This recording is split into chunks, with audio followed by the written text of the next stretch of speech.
Gortash. Refugees are no longer allowed in the city. Turn around.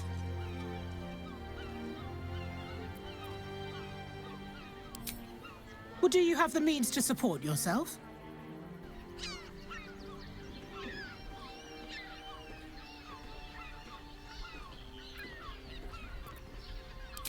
Right. Article 30.1.5 of the Council's Decree on Extraordinary Wartime Measures. I am confiscating that. The city thanks you for your contribution.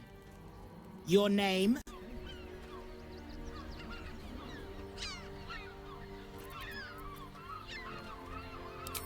Well met, Citizen Fluffington. Your parasite stirs. From the construct, you feel connection, resonance. Not just yet. State your business.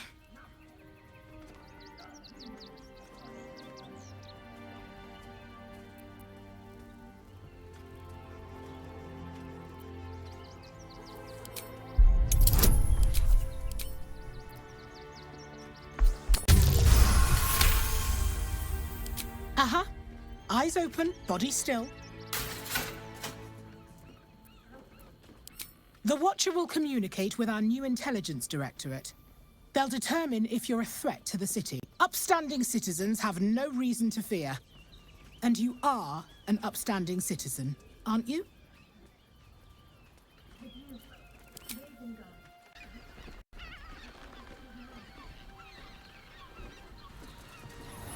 Behind the Watcher's gaze, a presence awakens.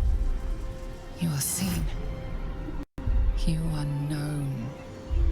Your infernal machinery seems to snap to attention, almost singing in recognition.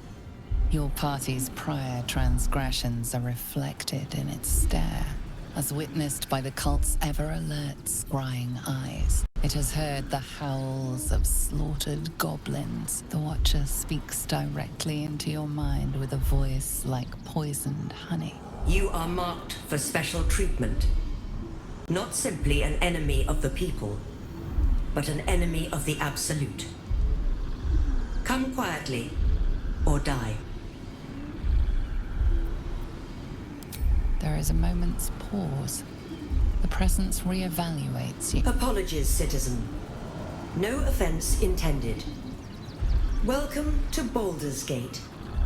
I hope you have a nice day. The Watch has spoken. You may pass.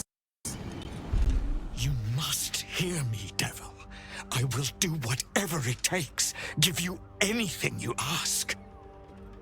There is only one thing in this world that I desire. You do not have it, and you never will. The Kithrak? What deal would he make with this devil? You must help me, Raphael. For the sake of my people. Hush now, Voss. These guests may not know it yet, but they want the same thing that you do. And unlike you, they have something of value to offer in return. Laezel, Talak Magir. The devil holds the key to freeing the Gith people. Right here, right now. You could seal our fate. Whatever you discuss with this devil, I must hear of it. Find me below in the tap room, once you're loosed from his claws. I'm glad you came. Not to my door, not yet, but to the final reckoning. One more thing before we begin, though.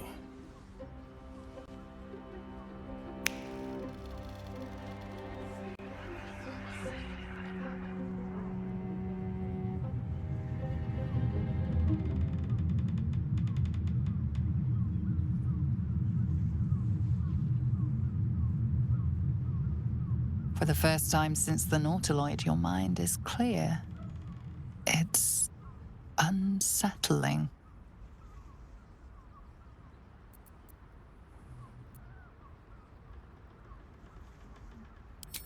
I gave you back your privacy by shutting that illithid in your pocket out of your mind. It can't hear us.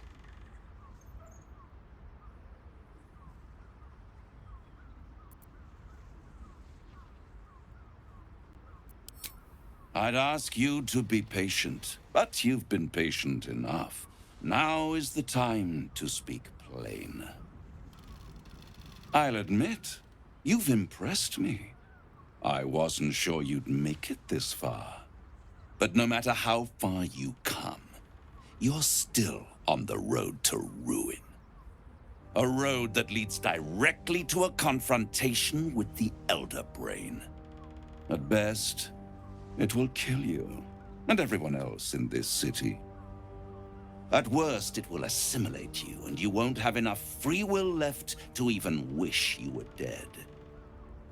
You have the key to destroying it in the palm of your hand, though.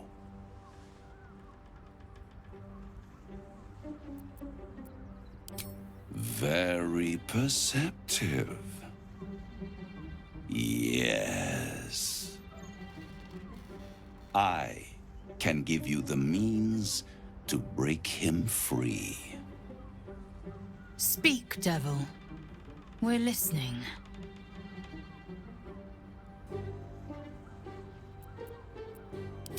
I suppose you'd rather suck on the Emperor's tentacles till the end of your days? Orpheus is your only hope of surviving this horror show without devolving into an illithid. To you, he will be a friend. After all, you're at war with an Elder Brain.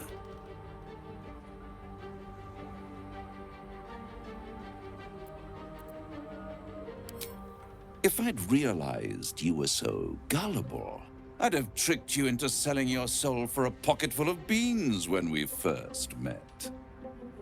To the Emperor, you are nothing more than a beast of burden, one that will transport it to the Elder Brain. An ox requires food, and the occasional beating to keep it moving. You are simpler. The Emperor's words serve as both carrot and stick. Perhaps it is true that Orpheus would ally with you against the Elder Brain. But if he proves uncooperative once free, you may have to kill him.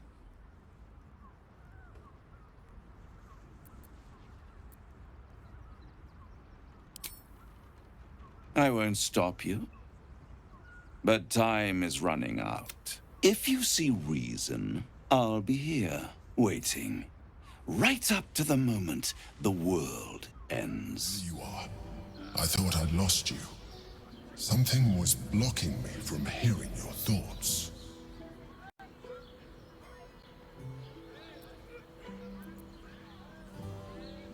Raphael.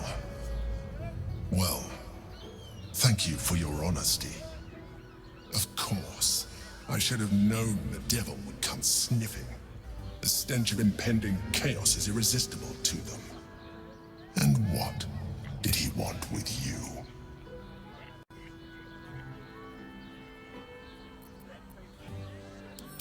How interesting. No doubt he impressed upon you the need to do so. And what did he want in return for this knowledge?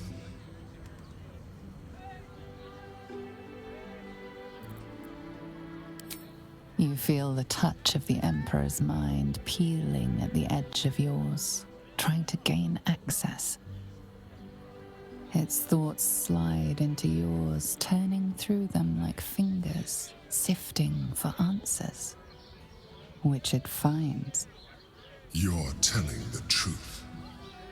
Good. I am glad, but be careful. The devil is like a cockroach. No matter what you do to it, it will always come back. I doubt this will be the last time you are approached. I trust that you will continue to remember who is really on your side. Without my protection, you cannot defeat the Elder Brain. You cannot even get close to it. no matter what the devil whispers in your ear. It is done. There is no going back. As long as the Undying Queen reigns, I am never to soar unbound over the astral sea, never to cross the one in the void. As it should be. Better a short life built on truth than immortality woven of lies. Better to unite the Githyanki under a prince who would free their minds and honor their bodies. So why do I feel so bitter?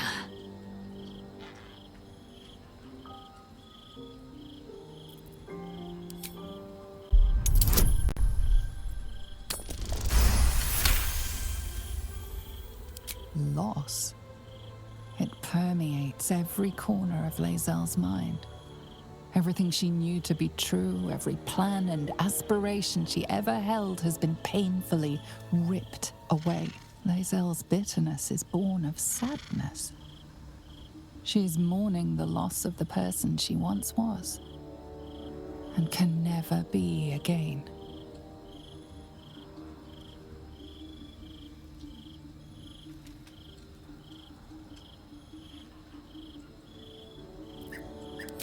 How well you've come to know me. But in truth, she didn't take everything. I have what I have gathered for myself. I'm moored to a new regent, a new land, and new allies. Vlaakith cannot unmake she who no longer exists. And so, from the old battle cries is birthed another. Shma Zala Orpheus, Ma Stilna Forgin in Yeri. Orpheus's will above all. May the comet blaze my path forward.